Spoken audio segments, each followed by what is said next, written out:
Good morning. ಇವತ್ತು ನಾವು ಹೋಗ್ತಾ ಇರೋದು ಬಂದು ವಿಶ್ವದಲ್ಲೇ ಅತಿ ಎತ್ತರವಾದಂತಹ ಪ್ರತಿಮೆ ಇರೋ ನಮ್ಮ ಹೆಮ್ಮೆಯ ಭಾರತದ ಗುಜರಾತ್ ರಾಜ್ಯದಲ್ಲಿರುವಂತಹ ದ ಸ್ಟ್ಯಾಚ್ಯೂ ಆಫ್ ಯೂನಿಟಿ ಏಕತೆಯ ಪ್ರತಿಮೆಗೆ ನಾವು ಹೋಗ್ತಾ ಇದ್ದೀವಿ. ಇದು ಕೇವಡಿಯಾ ಅನ್ನೋ ಒಂದು ವಿಲೇಜಲ್ಲಿದೆ.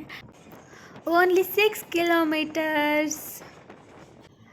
ಇನ್ನು ಹಾಗೆಯೇ ಇಲ್ಲಿ ನೋಡೋದಾಯಿತು ಅಂತಂದರೆ ನಾವು ಎಲೆಕ್ಟ್ರಿಕಲ್ ಬೈಕ್ ನೋಡಿದ್ವಿ, ಹಾಗೆ ಎಲೆಕ್ಟ್ರಿಕಲ್ ಕಾರ್ಗಳನ್ನು ನೋಡಿದ್ವಿ ಸೊ ಅದೇ ರೀತಿಯಲ್ಲಿ ಇದು ಎಲೆಕ್ಟ್ರಿಕಲ್ ಬಸ್. ಇದು ಓವರಾಲ್ ಎಲೆಕ್ಟ್ರಿಸಿಟಿ ಮೂಲಕನೇ ಟ್ರಾವೆಲ್ ಮಾಡ್ತಾ ಇರುತ್ತೆ. ಇಲ್ಲಿ ಆಲ್ಮೋಸ್ಟ್ ನಾನು ನೋಡಿರೋ ಹಾಗೆ ಜಾಸ್ತಿ ಎಲೆಕ್ಟ್ರಿಕಲ್ ಬಸ್ಗಳನ್ನು ನೋಡ್ಬೋದು. ಇನ್ನು ಈ ಒಂದು ಕಾನ್ಸೆಪ್ಟನ್ನು ಜಾಸ್ತಿ ಪರಿಸರ ಮಾಲಿನ್ಯ ಆಗಬಾರ್ದು ಮತ್ತು ಶಬ್ದ ಮಾಲಿನ್ಯ ಆಗಬಾರ್ದು ಅನ್ನೋ ಒಂದು ನಿಟ್ಟಿನಲ್ಲೇ ಇದನ್ನು ಜಾಸ್ತಿ ಇವರು ಅಡಾಪ್ಟ್ ಮಾಡ್ಕೊಂಡಿದ್ದಾರೆ.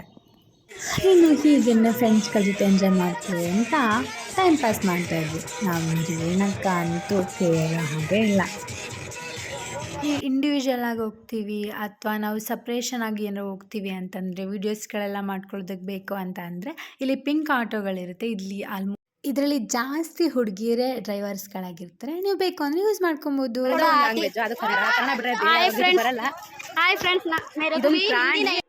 ಟಿಕೆಟ್ ಕೌಂಟರ್ ಇಲ್ಲಿ ಮೊದಲು ನೀವು ಟಿಕೆಟ್ ತೊಗೊಂಡೇನೆ ನೆಕ್ಸ್ಟ್ ಅಲ್ಲಿ ನಿಮಗೆ ಬೇಕು ಅಂತಂದರೆ ಬಸ್ಸಸ್ ಅವೈಲಬಲ್ ಇರುತ್ತೆ, ಅದ್ರಲ್ಲಿ ಬೇಕಾದರೂ ಹೋಗ್ಬೋದು. ಇನ್ನು ಇದಂತೂ ಫುಲ್ಲು ವಾವ್ ಅನ್ನೋ ಫೀಲಿಂಗ್ ಕೊಡುತ್ತೆ. ಬಟ್ ನೈಟಲ್ಲಿ ಮಾತ್ರ ನೋಡಬೇಕು, ಡೇ ಟೈಮಲ್ಲಿ ನೋಡಿದ್ರೆ ಅಷ್ಟೊಂದೇನು ಇಂಟ್ರೆಸ್ಟ್ ಅನಿಸಲ್ಲ. ಇನ್ನು ಈ ಒಂದು ಉಕ್ಕಿನ ಪ್ರತಿಮೆ ಅಂತೂ 182 ಮೀಟರ್ನಷ್ಟು ಎತ್ತರವಾಗಿರುವಂಥದ್ದು. ಬಟ್ ಇಲ್ಲಿಂದ ದೂರದಿಂದ ನೋಡೋದಕ್ಕೆ ಮಾತ್ರ ಸಿಂಪಲ್ಲಾಗಿ ಇಷ್ಟೇ ಇದೆ ಅನ್ನೋಷ್ಟು ಕಾಣುತ್ತೆ.